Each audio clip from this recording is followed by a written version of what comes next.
Hi friends, you are listening now an audiobook created by Sweet Audible in association with Sweet Communication India.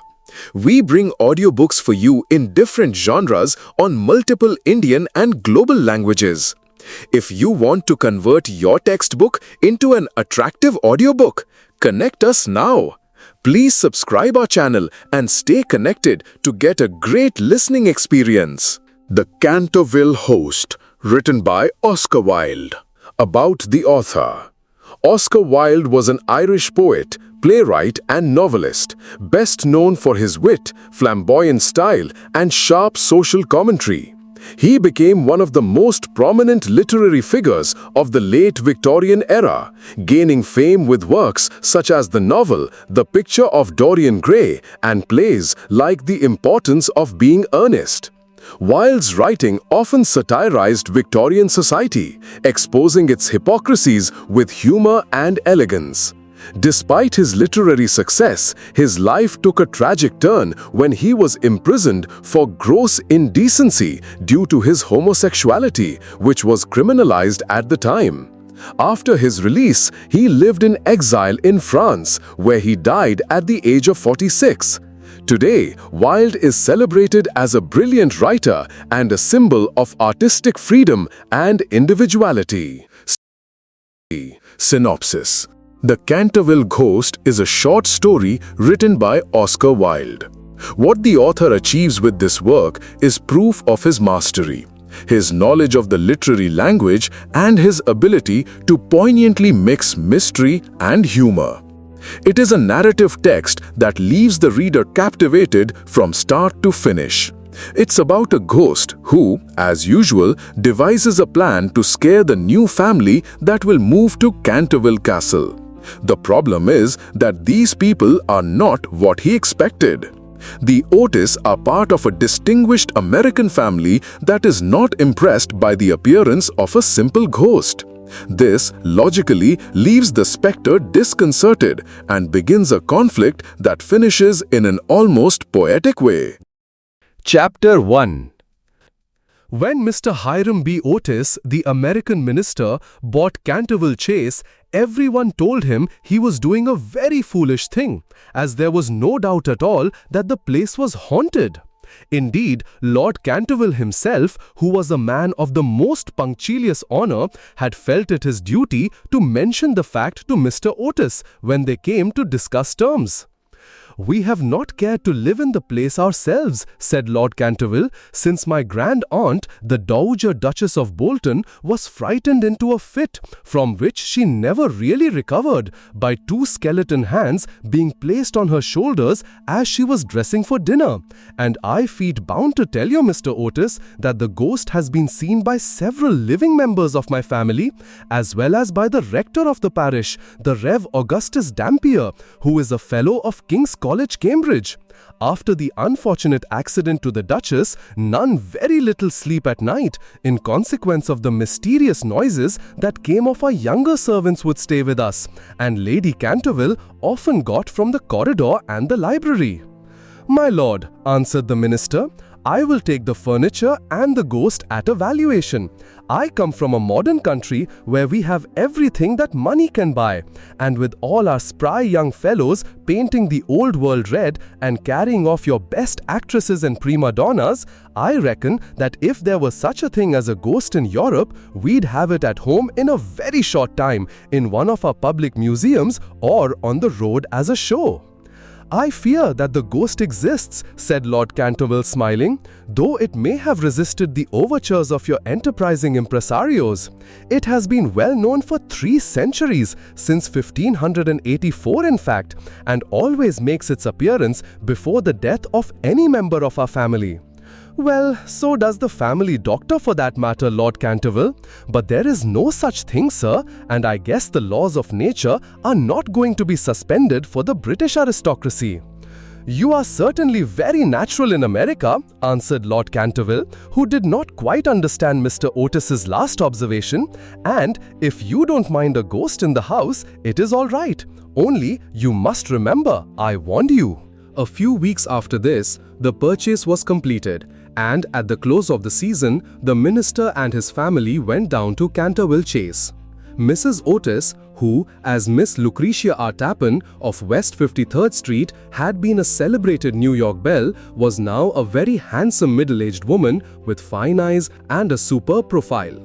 Many American ladies, on leaving their native land, adopt an appearance of chronic ill health, under the impression that it is a form of European refinement, but Mrs. Otis had never fallen into this error. She had a magnificent constitution and a really wonderful amount of animal spirits. Indeed, in many respects, she was quite English and was an excellent example of the fact that we have really everything in common with America nowadays, except of course, language. Her eldest son, christened Washington by his parents in a moment of patriotism which he never ceased to regret, was a fair-haired, rather good-looking young man who had qualified himself for American diplomacy by leading the German at the Newport Casino for 3 successive seasons, and even in London was well known as an excellent dancer. Gardenias and the peerage were his only weaknesses. Otherwise, he was extremely sensible. Miss Virginia E. Otis was a little girl of 15, live and lovely as a fawn, and with a fine freedom in her large blue eyes. She was a wonderful Amazon and had once raced old Lord Bilton on her pony twice round the park, winning by a length and a half just in front of Achilles' statue, to the huge delight of the young Duke of Cheshire, who proposed to her on the spot and was sent back to Eton that very night by his guardians in floods of tears. After Virginia came the twins, who were usually called the Stars and Stripes, as they were always getting swished. They were delightful boys, and with the exception of the worthy minister, the only true Republicans of the family.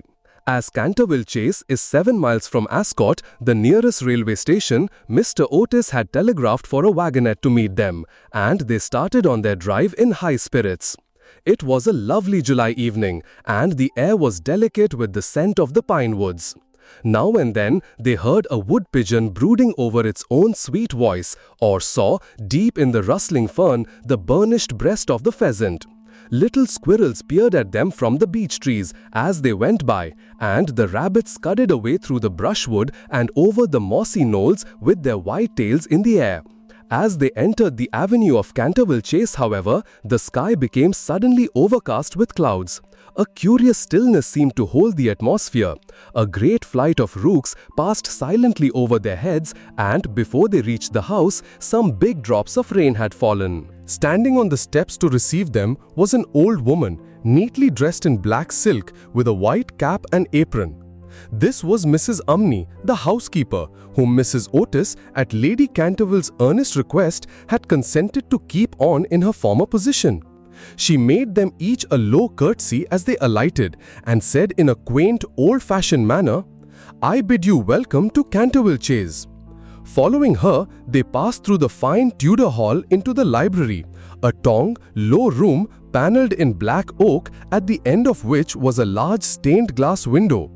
Here they found tea laid out for them, and after taking off their wraps, they sat down and began to look round while Mrs. Umney waited on them.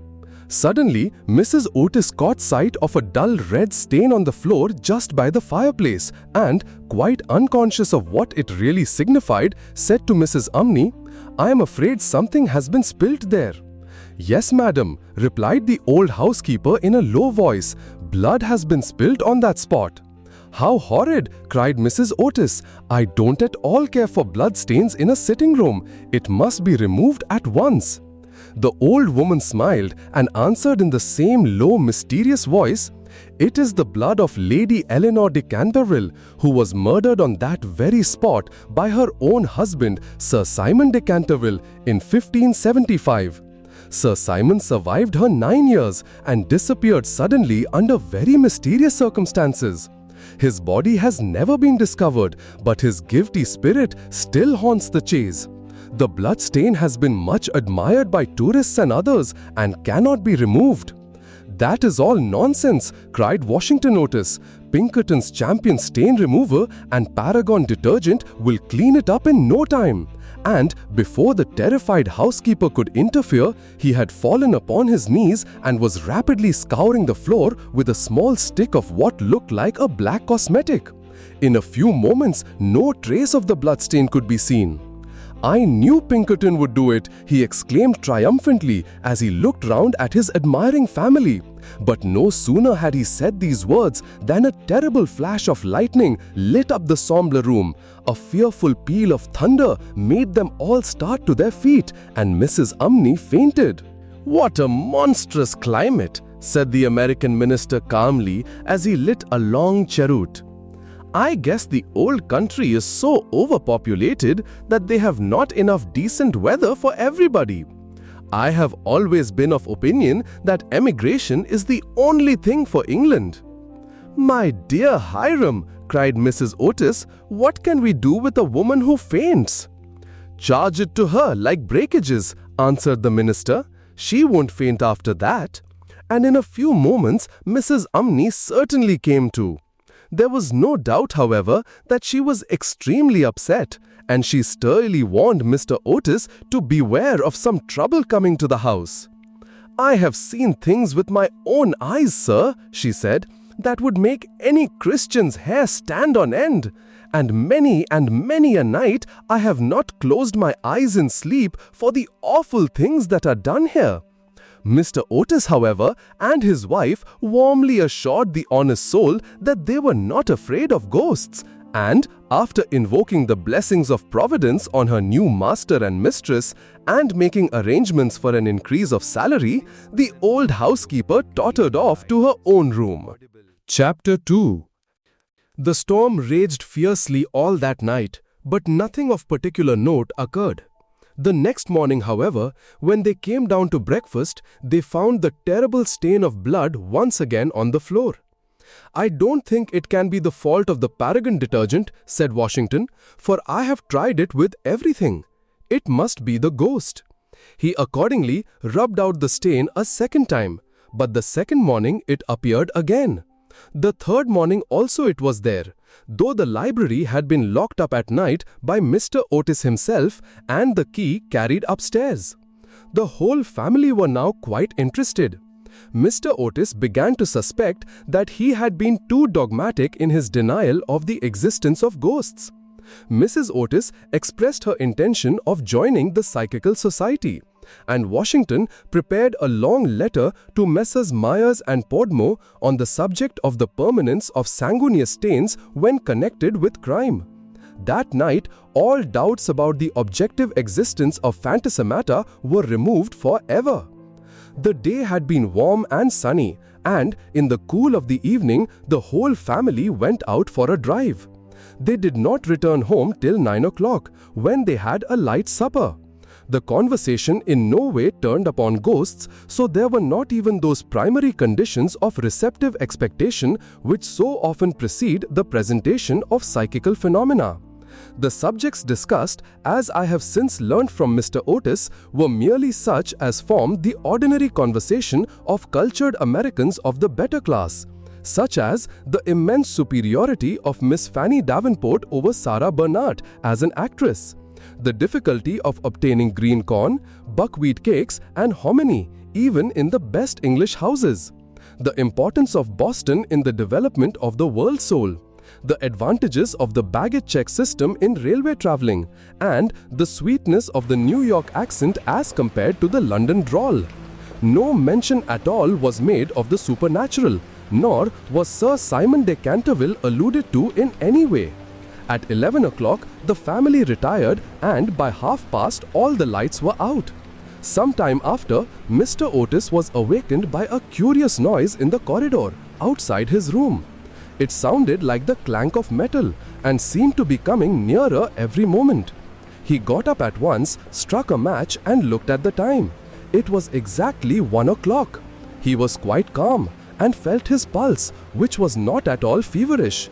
The strange noise still continued, and with it he heard distinctly the sound of footsteps. He put on his slippers, took a small oblong file out of his dressing case and opened the door. Right in front of him he saw, in the wan moonlight, an old man of terrible aspect. His eyes were as red as burning coals. Long grey hair fell over his shoulders in matted coils. His garments, which were of antique cut, were soiled and ragged, and from his wrists and ankles hung heavy manacles and rusty gyves. "My dear sir," said Mr. Otis, "I really must insist on your oiling those chains, and have brought you for that purpose a small bottle of the Tammany Rising Sun lubricator. It is said to be completely efficacious upon one application, and there are several testimonials to that effect on the wrapper from some of our most eminent native divines.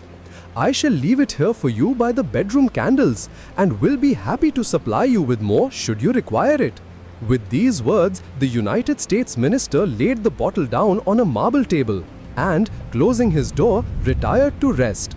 For a moment, the Canterville Ghost stood quite motionless in natural indignation.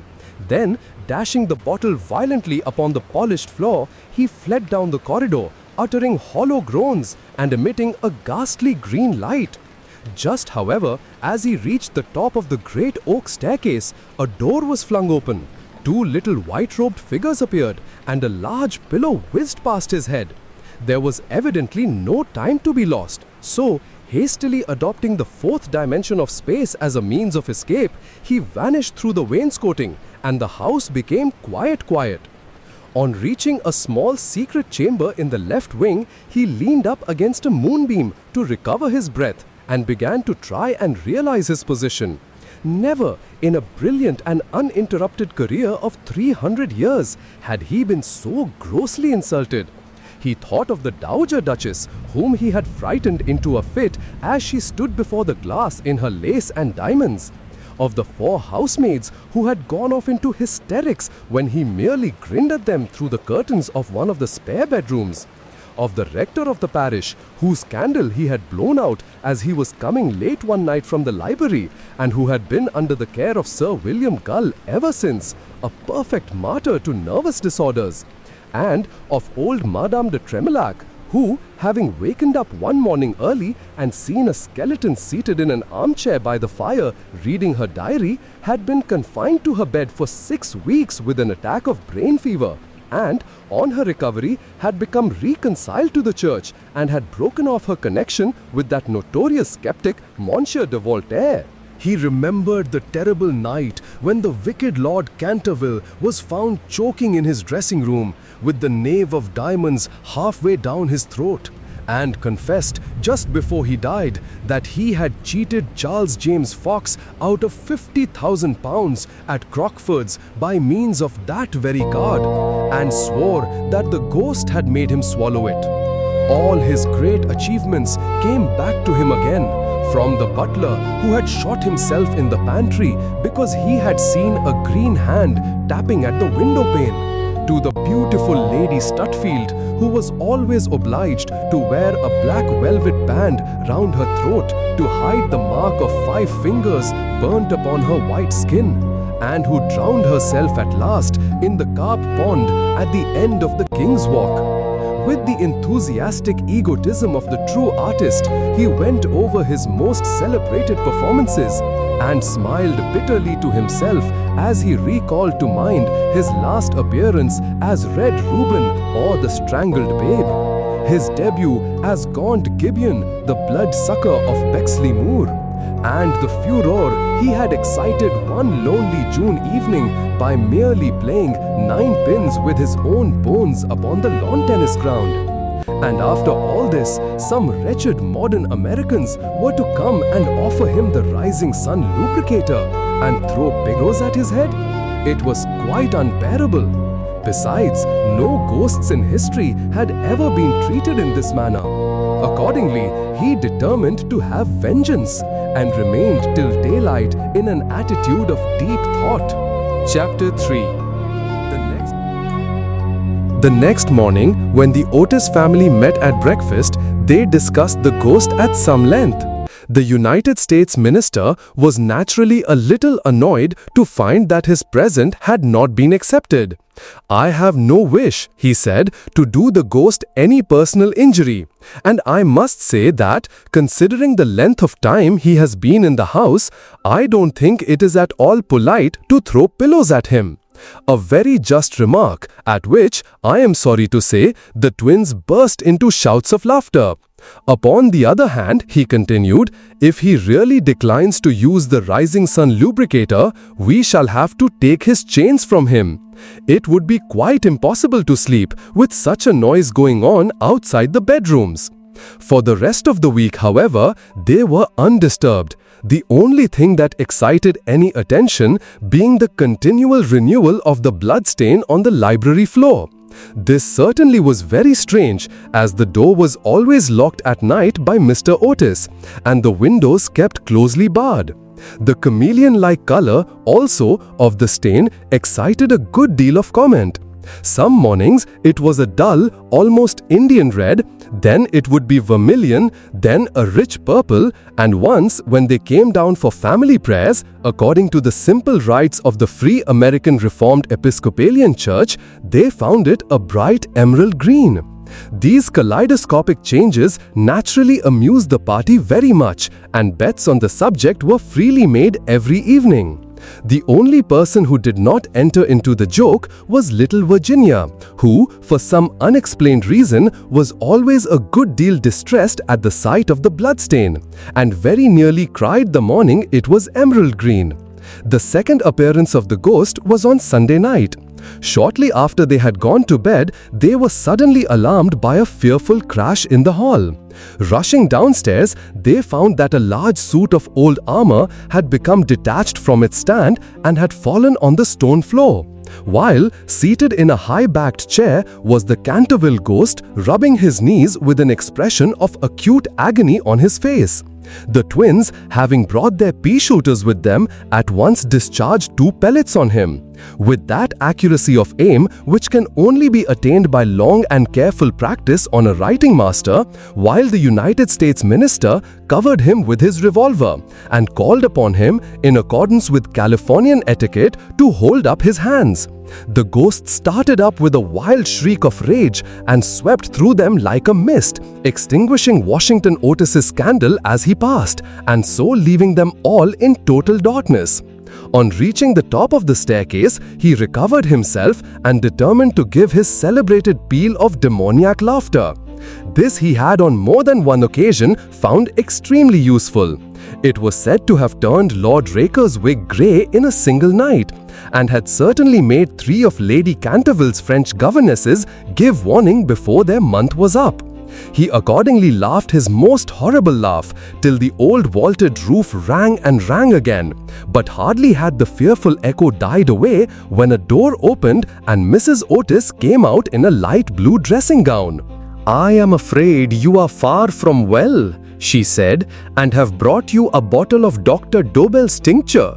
If it is indigestion, you will find it a most excellent remedy." The ghost glared at her in fury and began at once to make preparations for turning himself into a large black dog, an accomplishment for which he was justly renowned, and to which the family doctor always attributed the permanent idiocy of Lord Canterville's uncle, the Honourable Thomas Horton. The sound of approaching footsteps, however, made him hesitate in his fell purpose. So he contented himself with becoming faintly phosphorescent and vanished with a deep churchyard groan, just as the twins had come up to him. On reaching his room, he entirely broke down and became a prey to the most violent agitation. The vulgarity of the twins and the gross materialism of Mrs. Otis were naturally extremely annoying. But what really distressed him most was that he had been unable to wear the suit of mail. He had hoped that even modern Americans would be thrilled by the sight of a specter in armor, if for no more sensible reason, at least out of respect for their national poet Longfellow, over whose graceful and attractive poetry he himself had whiled away many a weary hour when the Cantervilles were up in town. Besides, it was his own suit. He had won it with success at the Kenilworth tournament and had been highly complimented on it by no less a person than the Virgin Queen herself. Yet, when he had put it on, he had been completely overpowered by the weight of the huge breastplate and steel casque, and had fallen heavily on the stone pavement, barking both his knees severely and bruising the knuckles of his right hand. For some days after this, he was extremely ill and hardly stirred out of his room at all, except to keep the bloodstain in proper repair. However, by taking great care of himself, he recovered and resolved to make a third attempt to frighten the United States minister and his family. He selected Friday, the 17th of August for his appearance and spent most of that day in looking over his wardrobe, ultimately deciding in favor of a large slouched hat with a red feather, a winding sheet frilled at the wrists and neck, and a rusty dagger. Towards evening, a violent storm of rain came on, and the wind was so high that all the windows and doors in the old house shook and rattled. In fact, it was just such weather as he loved. His plan of action was this. He was to make his way quietly to Washington Otis's room, gibber at him from the foot of the bed, and stab himself 3 times in the throat to the sound of slow music. He bore Washington a special grudge, being quite aware that it was he who was in the habit of removing the famous Canterville bloodstain by means of Pinkerton's Paragon detergent. Having reduced the reckless and foolhardy youth to a condition of abject terror, he was then to proceed to the room occupied by the United States minister and his wife, and there to place a clammy hand on Mrs. Otis's forehead while he hissed into her trembling husband's ear the awful secrets of the charnel house. With regard to little Virginia, he had not quite made up his mind. She had never insulted him in any way and was pretty and gentle. A few hollow groans from the wardrobe, he thought, would be more than sufficient. Or, if that failed to wake her, he might grapple at the counterpane with palsy-twitching fingers. As for the twins, he was quite determined to teach them a lesson. The first thing to be done was, of course, to sit upon their chests so as to produce the stifling sensation of nightmare. Then, as their beds were quite close to each other, to stand between them in the form of a green, icy cold corpse till they became paralyzed with fear. And finally, to throw off the winding sheet and crawl round the room with white bleached bones and one rolling eyeball in the character of Dumb Daniel or the Suicide Skeleton, a role in which he had on more than one occasion produced a great effect, and which he considered quite equal to his famous part of Martin the Maniac or the Masked Mystery. At 10:30, he heard the family going to bed.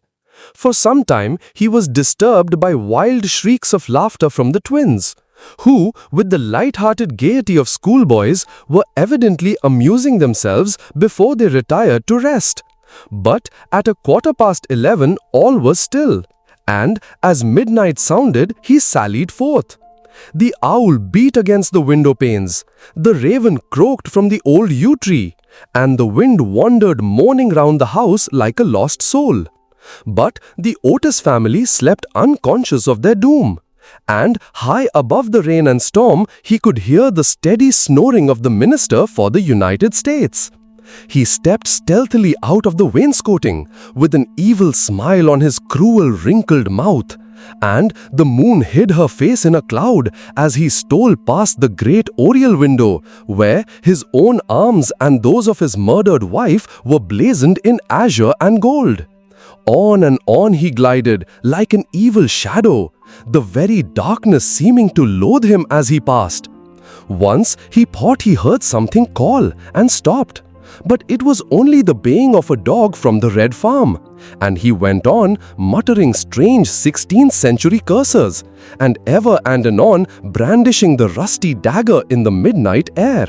Finally, he reached the corner of the passage that led to luckless Washington's room.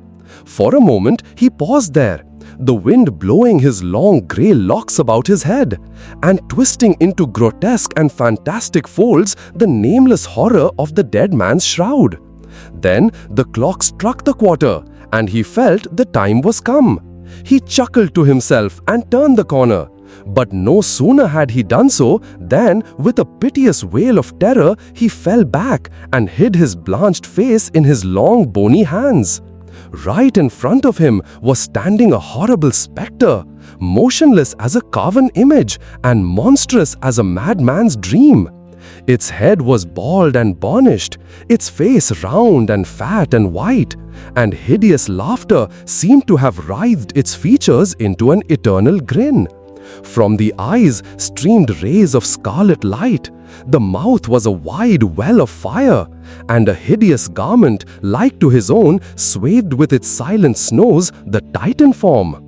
On its breast was a placard with strange writing in antique characters, some scroll of shame it seemed, some record of wild sins, some awful calendar of crime. And with its right hand it bore aloft a fashion of gleaming steel. Never having seen a ghost before, he naturally was terribly frightened, and after a second hasty glance at the awful phantom, he fled back to his room, tripping up in his long winding sheet as he sped down the corridor, and finally dropping the rusty dagger into the minister's jackboots, where it was found in the morning by the butler.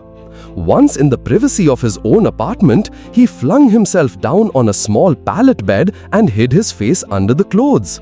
After a time, however, the brave old Canterville spirit asserted itself, and he determined to go and speak to the other ghost as soon as it was daylight. Accordingly, just as the dawn was touching the hills with silver, he returned towards the spot where he had first laid eyes on the grisly phantom, feeling that after all, two ghosts were better than one, and that by the aid of his new friend, he might safely grapple with the twins. On reaching the spot, however, a terrible sight met his gaze. Something had evidently happened to the specter, for the light had entirely faded from its hollow eyes. The gleaming falchion had fallen from its hand, and it was leaning up against the wall in a strained and uncomfortable attitude. He rushed forward and seized it in his arms, when, to his horror, the head slipped off and rolled on the floor. The body assumed a recumbent posture, and he found himself clasping a white dimity bed curtain with a sweeping brush, a kitchen cleaver, and a hollow turnip lying at his feet. Unable to understand this curious transformation, he clutched the placard with feverish haste, and there, in the grey morning light, he read these fearful words: "Ye Otis ghost, ye only true and original spook, beware of ye imitation is, all others are counterfeit." The whole thing flashed across him. He had been tricked, foiled, and outwitted. The old Canterville look came into his eyes. He ground his toothless gums together and, raising his withered hands high above his head, swore, according to the picturesque phraseology of the antique school, that when Chanticleer had sounded twice his merry horn, deeds of blood would be wrought and murder walk abroad with silent feet. Hardly had he finished this awful oath when, from the red-tiled roof of a distant homestead, a cock crew. He laughed a long, low, bitter laugh and waited. Hour after hour he waited, but the cock, for some strange reason, did not crow again. Finally, at 7:30, the arrival of the housemaids made him give up his fearful vigil, and he stalked back to his room, thinking of his vain hope and baffled purpose. There, he consulted several books of ancient chivalry, of which he was exceedingly fond, and found that, on every occasion on which his oath had been used, Chanticleer had always crowed a second time. "Perdition seize the naughty fowl," he muttered. "I have seen the day when, with my stout spear, I would have run him through the gorge and made him crow for me, and 'twere in death." He then retired to a comfortable lead coffin and stayed there till evening. Chapter 4. The next day, the ghost was very weak and tired. The terrible excitement of the last 4 weeks was beginning to have its effect. His nerves were completely shattered, and he started at the slightest noise. For 5 days he kept his room and at last made up his mind to give up the point of the blood stain on the library floor. If the Otis family did not want it, they clearly did not deserve it. They were evidently people on a low material plane of existence and quite incapable of appreciating the symbolic value of sensuous phenomena. The question of phantasmic apparitions and the development of astral bodies was of course quite a different matter, and really not under his control. It was his solemn duty to appear in the corridor once a week and to gibber from the large oriel window on the first and third Wednesday in every month. And he did not see how he could honorably escape from his obligations. It is quite true that his life had been very evil, but upon the other hand, he was most conscientious in all things connected with the supernatural.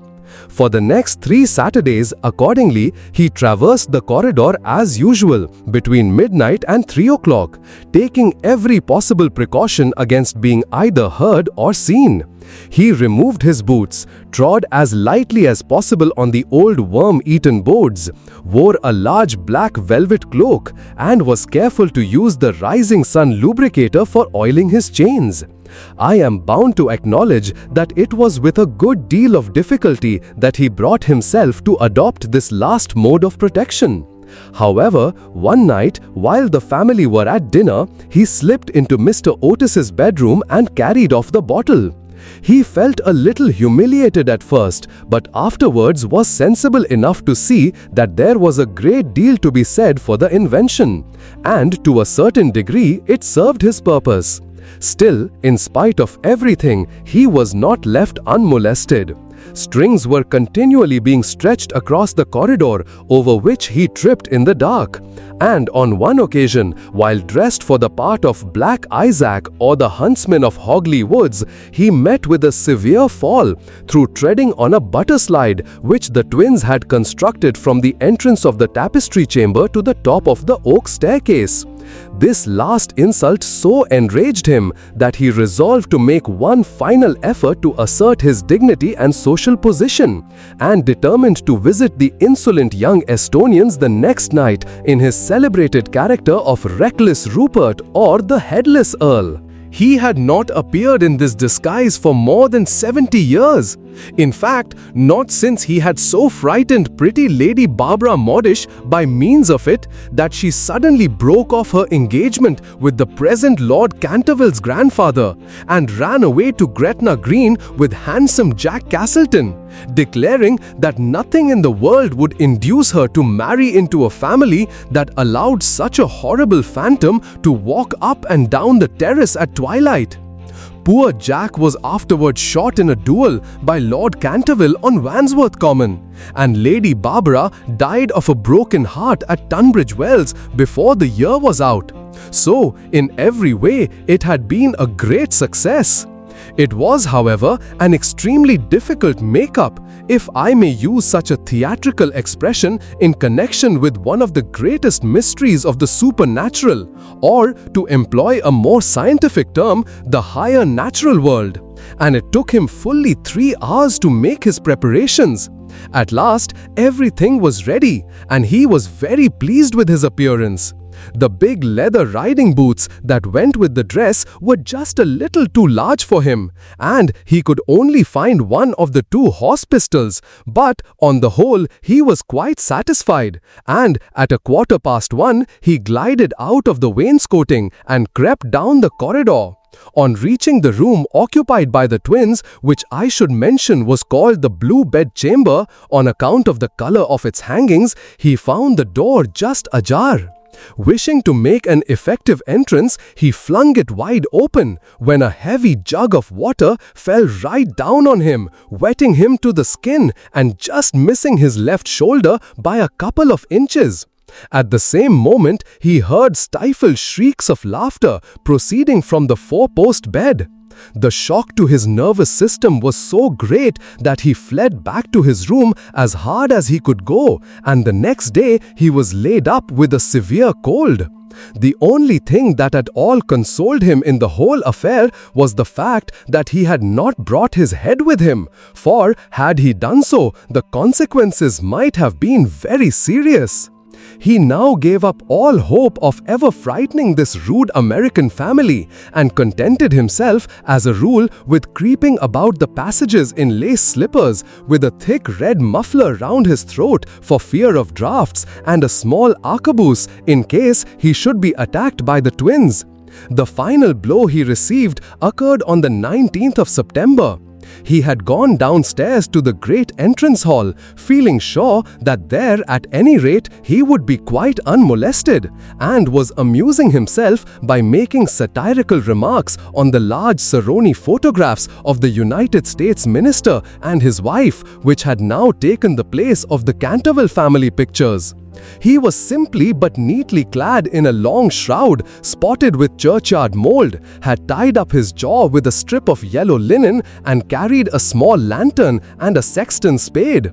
In fact, he was dressed for the character of Jonas the Graveless, or the corpse snatcher of Chertsey Barn, one of his most remarkable impersonations, and one which the Cantervilles had every reason to remember, as it was the real origin of their quarrel with their neighbor, Lord Rufford.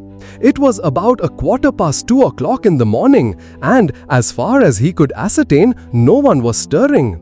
As he was strolling towards the library, however, to see if there were any traces left of the bloodstain, suddenly there leaped out on him from a dark corner 2 figures who waved their arms wildly above their heads and shrieked out, "Boo!" in his ear. Seized with a panic which, under the circumstances, was only natural, he rushed for the staircase but found Washington Otis waiting for him there with the big garden syringe. And being thus hemmed in by his enemies on every side and driven almost to bay, he vanished into the great iron stove, which, fortunately for him, was not lit, and had to make his way home through the flues and chimneys, arriving at his own room in a terrible state of dirt, disorder, and despair.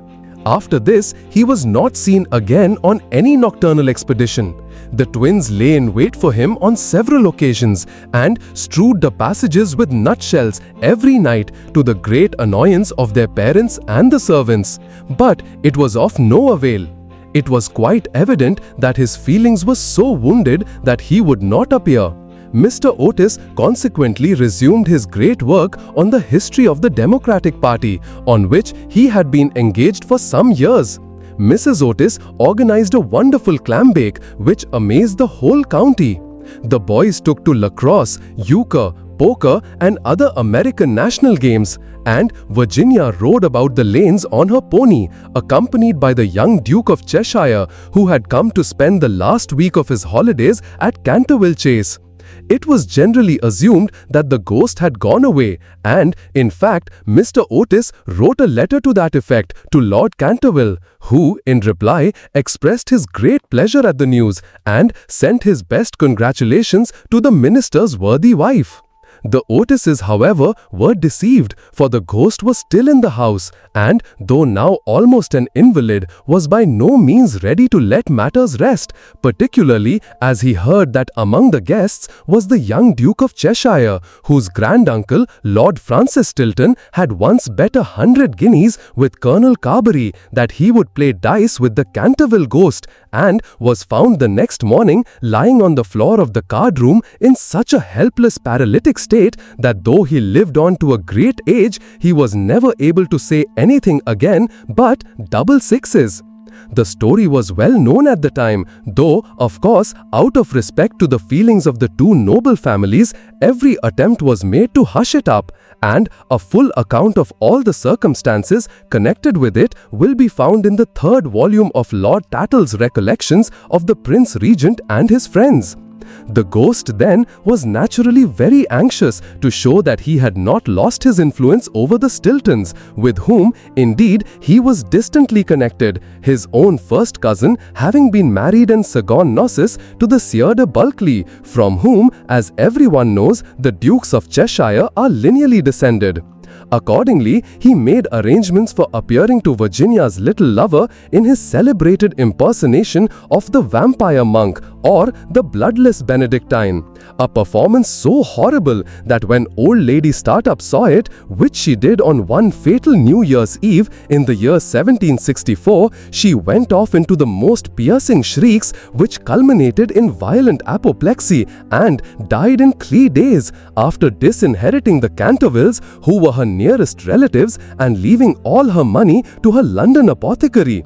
At the last moment, however, his terror of the twins prevented his leaving his room, and the little Duke slept in peace under the great feathered canopy in the royal bedchamber and dreamed of Virginia.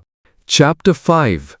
A few days after this, Virginia and her curly-haired cavalier went out riding on Brockley Meadows, where she tore her habit so badly in getting through a hedge that, on her return home, she made up her mind to go up by the back staircase so as not to be seen.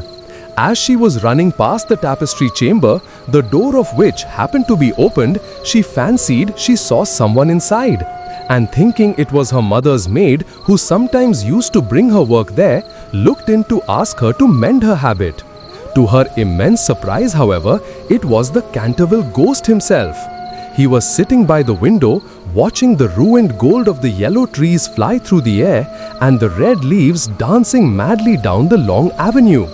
His head was leaning on his hand, and his whole attitude was one of extreme depression.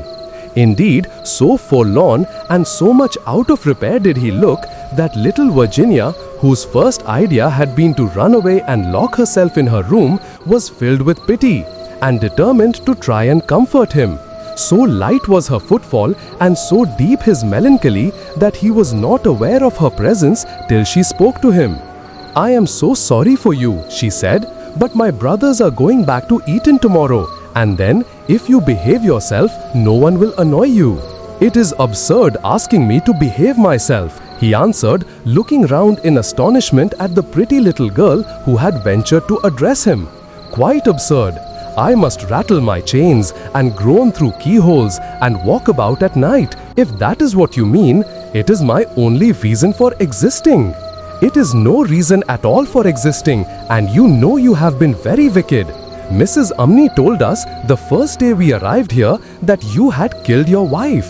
"Well, I quite admit it," said the ghost petulantly, "but it was a purely family matter and concerned no one else."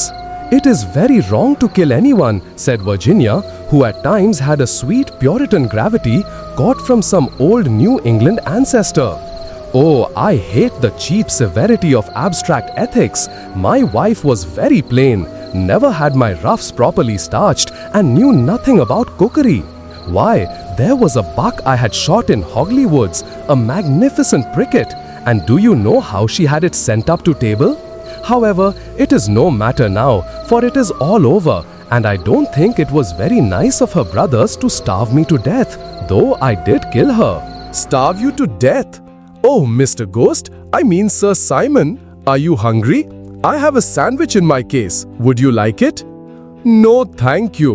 I never eat anything now, but it is very kind of you, all the same, and you are much nicer than the rest of your horrid, rude, vulgar, dishonest family."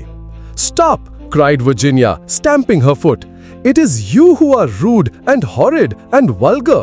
And as for dishonesty, you know you stole the paints out of my box to try and furbish up that ridiculous blood stain in the library.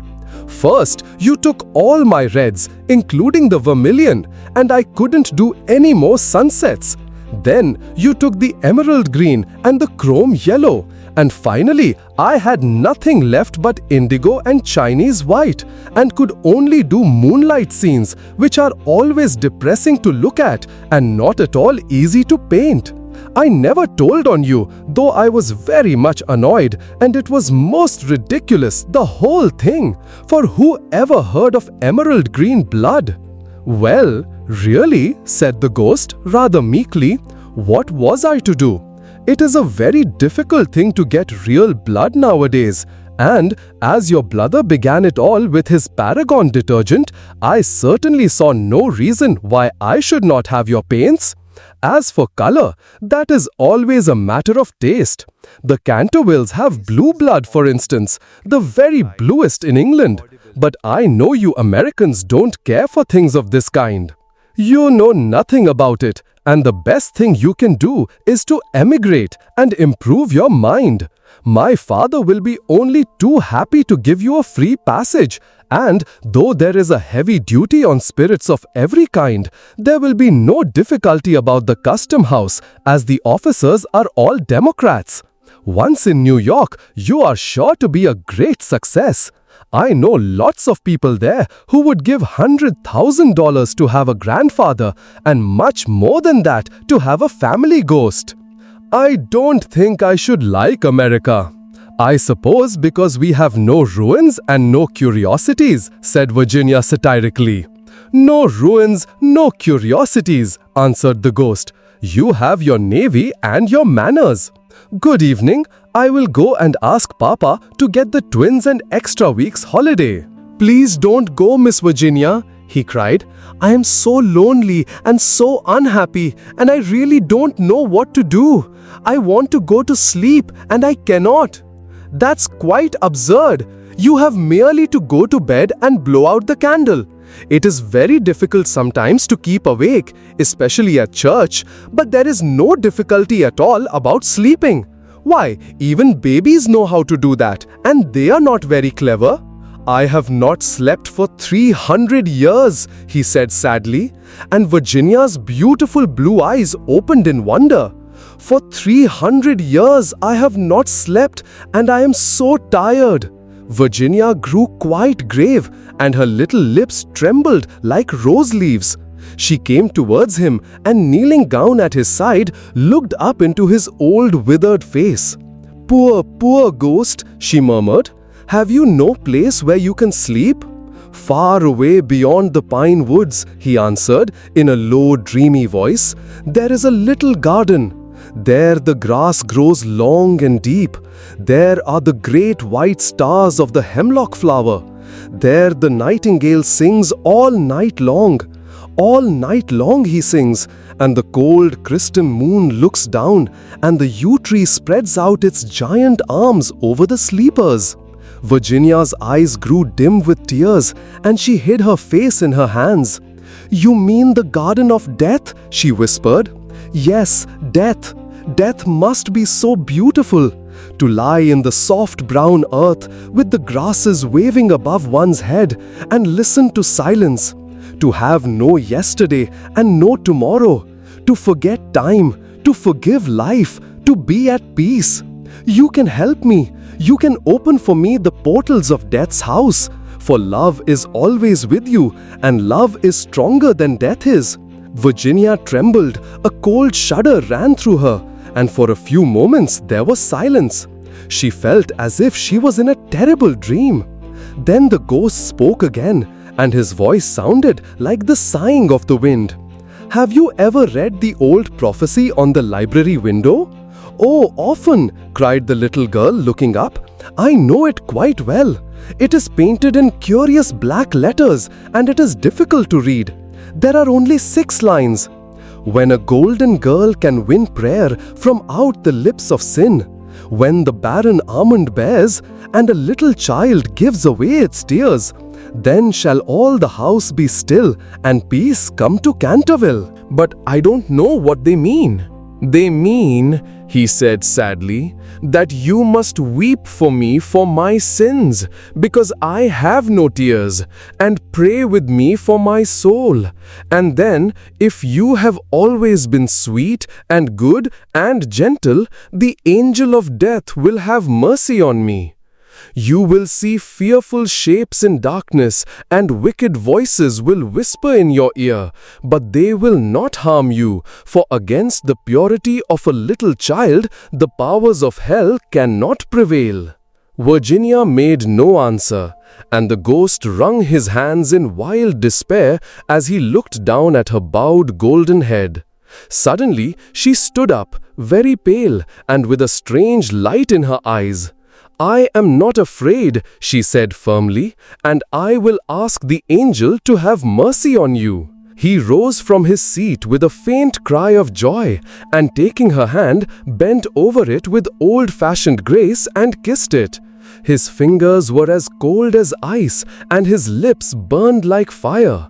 But Virginia did not falter as he led her across the dusky room.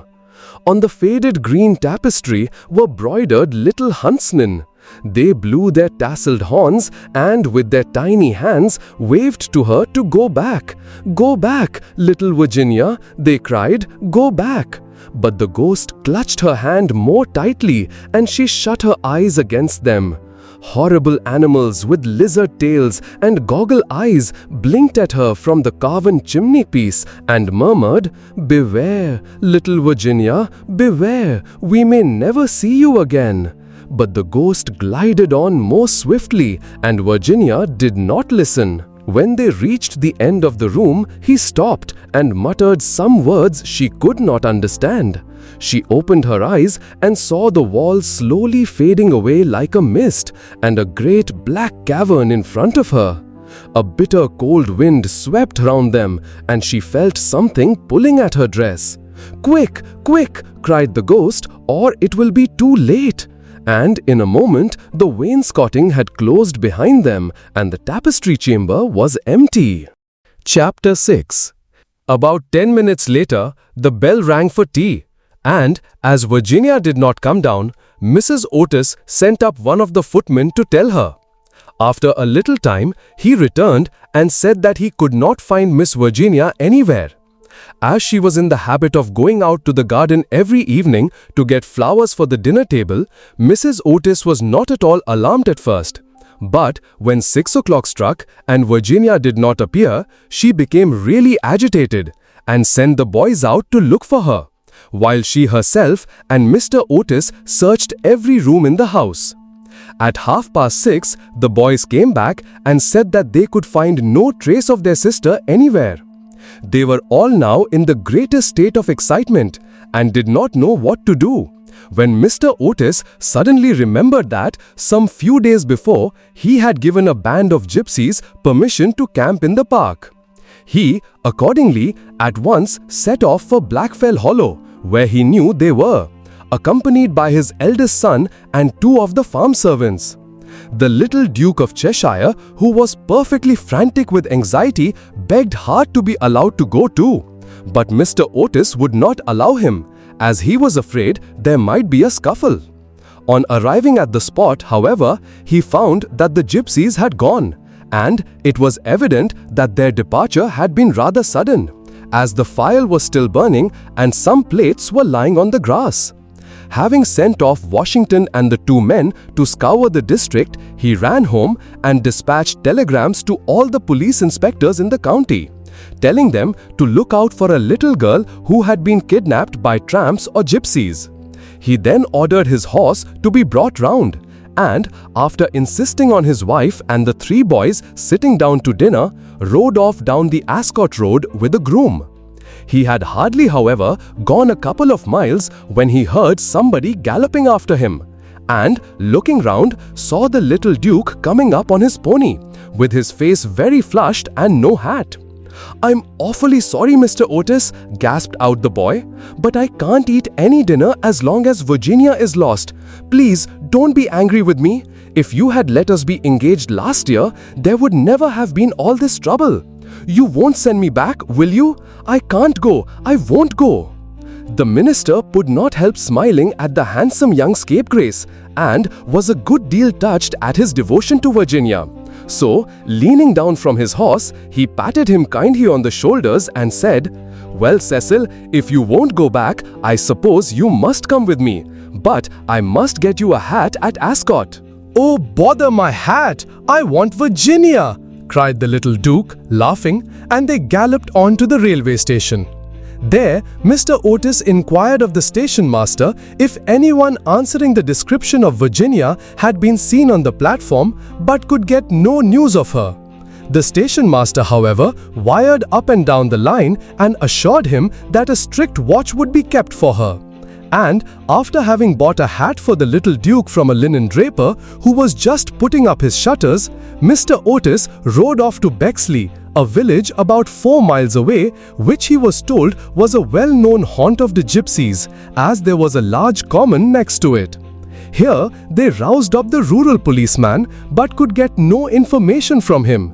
And after riding all over the common, they turned their horses' heads homewards and reached the chase about 11 o'clock, dead tired and almost heartbroken. They found Washington and the twins waiting for them at the gatehouse with lanterns, as the avenue was very dark. Not the slightest trace of Virginia had been discovered. The gypsies had been caught on Broxley Meadows, but she was not with them, and they had explained their sudden departure by saying that they had mistaken the date of Chawton Fair and had gone off in a hurry for fear they might be late. Indeed, they had been quite distressed at hearing of Virginia's disappearance, as they were very grateful to Mr. Otis for having allowed them to camp in his park, and 4 of their number had stayed behind to help in the search. The carp pond had been dragged and the whole chase thoroughly gone over, but without any result. It was evident that for that night at any rate, Virginia was lost to them. And it was in a state of deepest depression that Mr. Otis and the boys walked up to the house, the groom following behind with the 2 horses and the pony. In the hall, they found a group of frightened servants, and lying on a sofa in the library was poor Mrs. Otis, almost out of her mind with terror and anxiety, and having her forehead washed with eau de cologne by the old housekeeper. Mr. Otis at once insisted on her having something to eat and ordered up supper for the whole party. It was a melancholy meal, as hardly anyone spoke, and even the twins were awestruck and subdued, as they were very fond of their sister. When they had finished, Mr. Otis, in spite of the entreaties of the little Duke, ordered them all to bed, saying that nothing more could be done that night, and that he would telegraph in the morning to Scotland Yard for some detectives to be sent down immediately.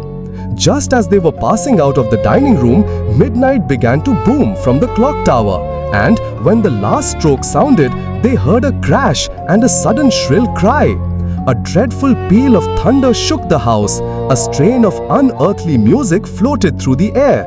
A panel at the top of the staircase flew back with a loud noise, and out on the landing, looking very pale and white, with a little casket in her hand, stepped Virginia. In a moment, they had all rushed up to her. Mrs. Otis clasped her passionately in her arms. The Duke smothered her with violent kisses, and the twins executed a wild war dance round the group. "Good heavens, child, where have you been?" said Mr. Otis, rather angrily, thinking that she had been playing some foolish trick on them.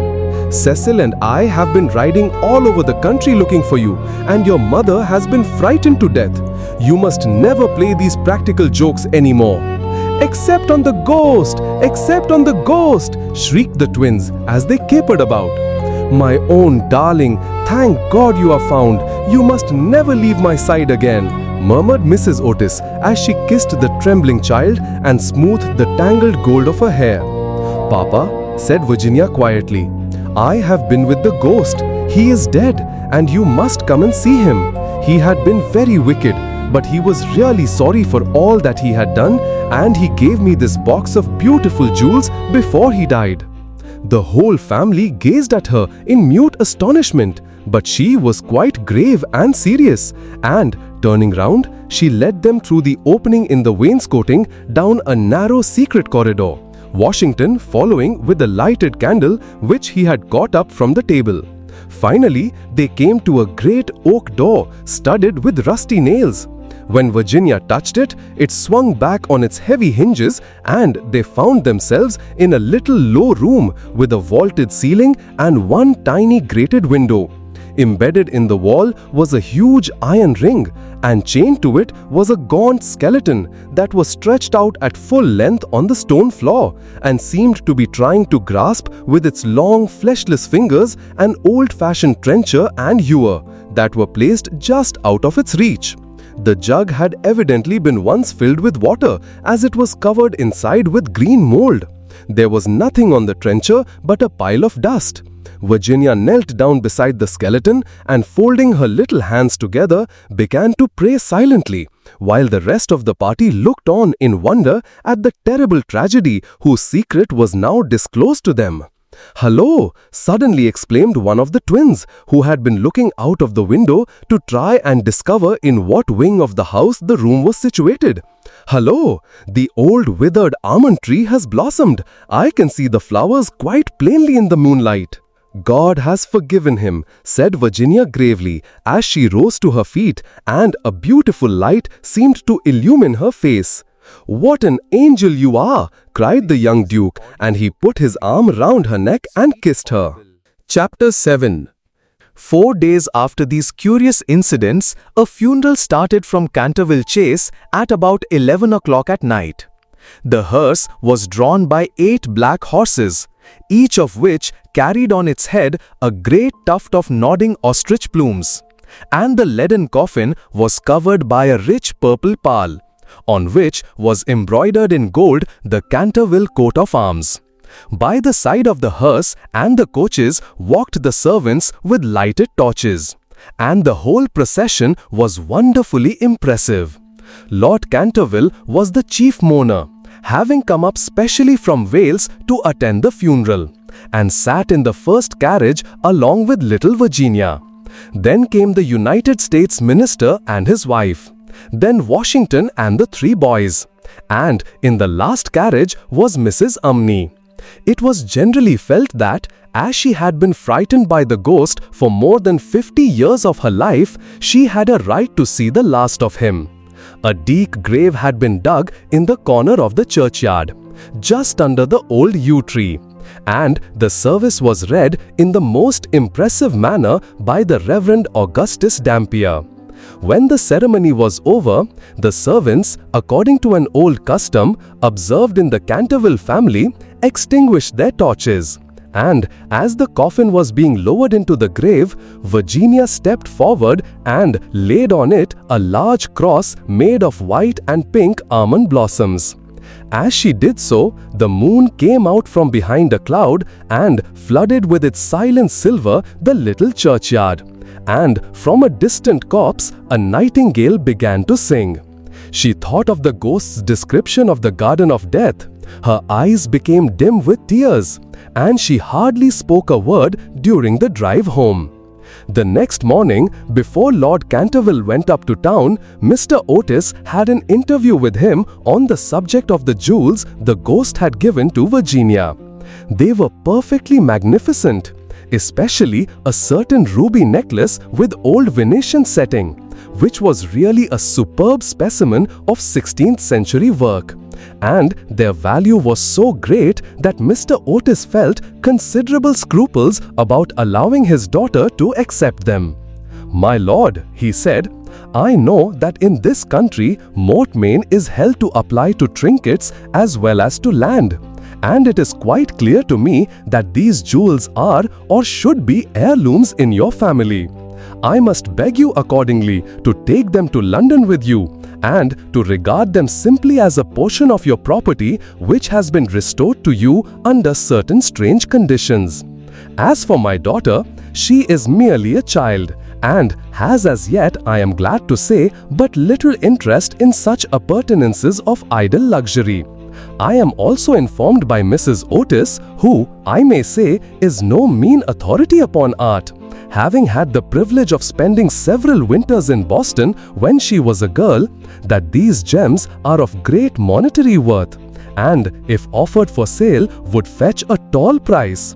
Under these circumstances, Lord Canterville, I feel sure that you will recognize how impossible it would be for me to allow them to remain in the possession of any member of my family. And, indeed, all such vain gauds and toys, however suitable or necessary to the dignity of the British aristocracy, would be completely out of place among those who have been brought up on the severe and, I believe, immortal principles of republican simplicity. Perhaps I should mention that Virginia is very anxious that you should allow her to retain the box as a memento of your unfortunate but misguided ancestor. As it is extremely old and consequently a good deal out of repair, you may perhaps think fit to comply with her request. For my own part, I confess I am a good deal surprised to find a child of mine expressing sympathy with medievalism in any form, and can only account for it by the fact that Virginia was born in one of your London suburbs shortly after Mrs. Otis had returned from a trip to Athens. Lord Canterville listened very gravely to the worthy minister's speech, pulling his grey moustache now and then to hide an involuntary smile, and when Mr. Otis had ended, he shook him cordially by the hand and said, "My dear sir, your charming little daughter rendered my unlucky ancestor, Sir Simon, a very important service, and I and my family are much indebted to her for her marvelous courage and pluck. The jewels are clearly hers, and, egad, I believe that if I were heartless enough to take them from her, the wicked old fellow would be out of his grave in a fortnight, leading me the devil of a life. As for their being heirlooms, nothing is an heirloom that is not so mentioned in a will or legal document, and the existence of these jewels has been quite unknown. I assure you, I have no more claim on them than your butler, and when Miss Virginia grows up, I dare say she will be pleased to have pretty things to wear. Besides, you forget, Mr. Otis, that you took the furniture and the ghost at a valuation, and anything that belonged to the ghost passed at once into your possession, as whatever activity Sir Simon may have shown in the corridor at night, in point of law, he was really dead, and you acquired his property by purchase." Mr. Otis was a good deal distressed at Lord Canterville's refusal and begged him to reconsider his decision. But the good-natured peer was quite firm and finally induced the minister to allow his daughter to retain the present the ghost had given her. And when, in the spring of 1890, the young Duchess of Cheshire was presented at the Queen's first drawing room on the occasion of her marriage, her jewels were the universal theme of admiration. For Virginia received the coronet, which is the reward of all good little American girls, and was married to her boy lover as soon as he came of age. They were both so charming and they loved each other so much that everyone was delighted at the match, except the old Marchioness of Dumbleton, who had tried to catch the Duke for one of her 7 unmarried daughters and had given no less than 3 expensive dinner parties for that purpose. And, strange to say, Mr. Otis himself, Mr. Otis was extremely fond of the young Duke personally, but theoretically he objected to titles, and, to use his own words, was not without apprehension lest amid the enervating influences of a pleasure-loving aristocracy, the true principles of republican simplicity should be forgotten. His objections, however, were completely overruled, and I believe that when he walked up the aisle of St. George's, Hanover Square, with his daughter leaning on his arm, there was not a prouder man in the whole length and breadth of England. The Duke and Duchess, after the honeymoon was over, went down to Canterville Chase, and on the day after their arrival, they walked over in the afternoon to the lonely churchyard by the pine woods. There had been a great deal of difficulty at first about the inscription on Sir Simon's tombstone, but finally it had been decided to engrave on it simply the initials of the old gentleman's name and the verse from the library window. The Duchess had brought with her some lovely roses which she strewed upon the grave, and after they had stood by it for some time, they strolled into the ruined chancel of the old abbey. There the Duchess sat down on a fallen pillar, while her husband lay at her feet smoking a cigarette and looking up at her beautiful eyes. Suddenly, he threw his cigarette away, took hold of her hand and said to her, "Virginia, a wife should have no secrets from a husband." "Dear Cecil, I have no secrets from you." "Yes, you have," he answered, smiling. "You have never told me what happened to you when you were locked up with the ghost." "I have never told anyone, Cecil," said Virginia gravely. "I know that, but you might tell me."